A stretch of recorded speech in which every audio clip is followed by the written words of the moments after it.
Welcome back to the Fantasy Price Check. Today we're going to be talking about whether you should be drafting Austin Ekeler. If this is your first time here, let me tell you what we do. We grade player ADPs based on whether they are overpriced, underpriced, or fairly priced, and today we're getting into Austin Ekeler.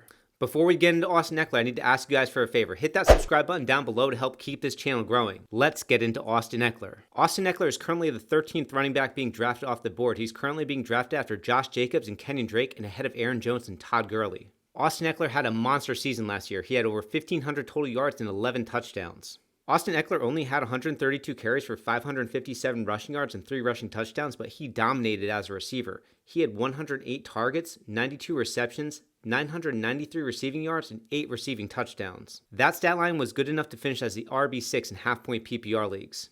And if you just looked at Austin Ekeler's receiving numbers, he would have finished as the wide receiver 14. Austin Ekeler was getting tons of work during the Melvin Gordon holdout. From weeks 1 through 4, he was the RB2 in fantasy football, and he was putting up 23.8 points per game.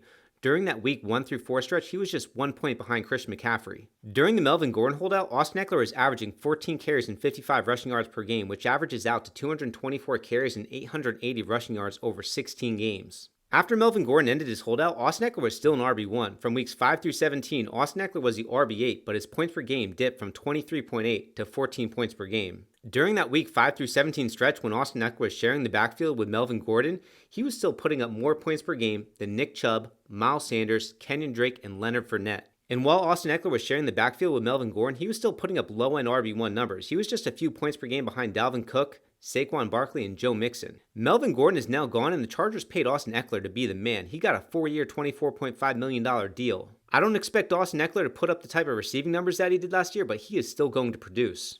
What I'm expecting is for the targets to go down, but the carries to go up. Austin Ekeler obviously benefited from Philip Rivers being the QB last year who loves to check the ball down. Tyrod Taylor and Justin Herbert aren't going to check the ball down at the rate that Philip Rivers did, but Austin Ekeler is still going to be involved enough in the receiving game to be able to get 50 to 60 receptions. The Chargers are going to have a lot of designed passing plays for Austin Ekeler. About 25% of his routes come in the slot or out wide. I'm not expecting a whole lot from the Chargers offense this year as they transition over to a rookie quarterback, but so far the camp reports on Justin Herbert have been positive. The Chargers offense is primarily going to be flowing through Austin Ekeler and Keenan Allen. Justin Jackson and Joshua Kelly are going to get some work, but I don't view them as a major threat to Austin Ekeler's workload. I believe the Chargers will be getting Austin Ekeler about 12 to 15 carries per game, which would come out to about 200 to 240 carries on the season. Keep in mind that Austin Ekeler had 14 carries per game during the Melvin Gordon holdout.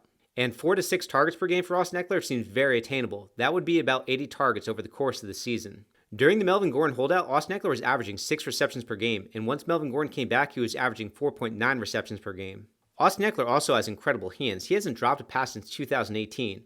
Last year, he had a catch rate of 85%, and his career catch rate is 80%. 60 receptions for Austin Ekeler is very attainable. If we see a stat line of 200 carries and 60 receptions, Austin Ekeler should be able to get to 900 rushing yards and add 600 receiving yards. 900 rushing yards may seem outlandish for Austin Ekeler, who only had 132 carries for 557 rushing yards last year, but I'm expecting a huge bump up in his carries now that Melvin Gordon is no longer on the team. Melvin Gordon vacates 162 carries. If half of those go to Austin Ekeler, he should easily be able to reach 200 carries and still leave enough room for Justin Jackson and Joshua Kelly.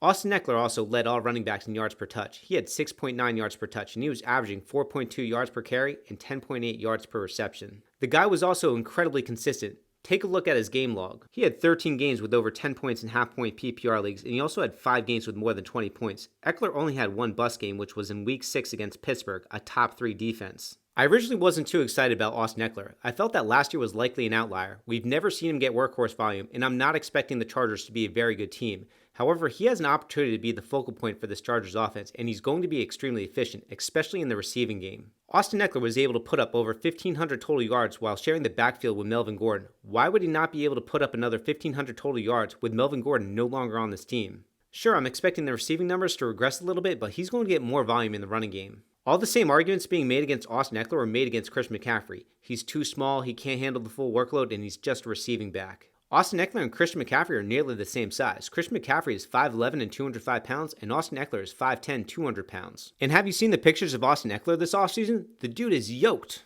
Austin Ekeler could be Christian McCaffrey light at the end of round 2. I'm expecting about 200 carries for 900 rushing yards, 60 receptions for 600 receiving yards, and 10 total touchdowns. That stat line would be good enough to finish as the RB7 in half-point PPR leagues based upon last year's finishes. Right now I have Austin Ekeler in the tier with Aaron Jones and Kenyon Drake. I just bumped up Austin Ekeler over Kenyon Drake in my rankings since we're hearing reports that Kenyon Drake has been seen in a walking boot. They're saying that's just precautionary, but that doesn't sound good. And additionally, Austin Ekeler is also way more consistent than Kenyon Drake if you take a look at their game logs from last year. While Kenyon Drake was on the Cardinals, there was a lot of boom games, but there was also a lot of games where he was a bust. I may also bump Austin Ekeler ahead of Aaron Jones in my rankings due to his consistency. I'm a huge fan of Austin Ekeler. Once Josh Jacobs, Miles Sanders, and Nick Chubb are off the board, Austin Ekeler is a player that you want to be taking a look at. As the RB13 off the board, Austin Ekeler is underpriced. The guy doesn't get enough credit. He's going to be able to put up low-end RB1 numbers in half-point PPR leagues. Guys, if you enjoyed this price check, give it a thumbs up. And I got 2 more for you. I'm going to throw up the price checks for Josh Jacobs and Aaron Jones, so be sure to check those out. And don't forget to subscribe below. I'll see you guys on the next one.